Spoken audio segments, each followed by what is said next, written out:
Originally occupied in the Iron Age, the site later became a seat of the kings of Dalrita. It is known for its unique stone carvings below the upper enclosure, including a footprint and basin thought to have formed part of Dalrita's coronation ritual. On the same flat outcrop of rock is an incised bore in Pictish style, and an inscription in the Ogham script. The inscription is read as referring to a Finmanic and is dated to the late 8th century or after. Dunadd is mentioned twice in early sources. In 683 the Annals of Ulster record the siege of Dunadd and the siege of Dundhuian, without further comment on the outcome or participants. In the same chronicle the entry for 736 states, Iengus son of Fergus, king of the Picts, laid waste the territory of Dalrita and seized Dunadd and burnt Craig and bound in chains two sons of Selbach, i.e., Dongal and Ferraraj.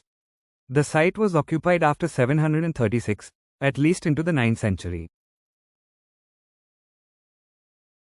The history of early medieval Scotland is often depicted as a constant battle for supremacy among different ethnic groups. In a time when historical sources are sparse, we are lucky to have two early records of Dunadd from Irish chronicles. The first was a siege in AD 682, and the second was a battle that would change history. In 736 King Onuist son of Ogwist burned Dunadd and subjected the Scots to Pictish rule. A boar symbol in a recognizably Pictish style is carved into a rock panel near the summit of Dunadd, and may relate to this battle. In its early medieval heyday Dunadd was a bustling, multi-purpose settlement. Hillforts were the most visible power centres of early medieval Scotland. This natural crag had seen some form of occupation since at least the Neolithic, and in the Iron Age it was used as a fort. In the 7th century AD a complex series of ramparts were added.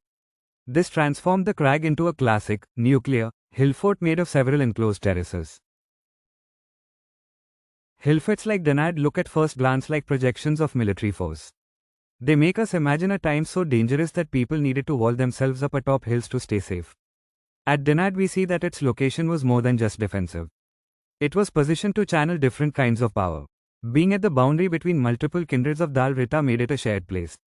Facing the sea opened it up to long-distance communication. Rising up from the mouth of Kilmartin Glen, it channeled the power of an ancient ritual landscape. Just as its ramparts reshaped the crag, Dunadd's early medieval ceremonies remade Scotland's history.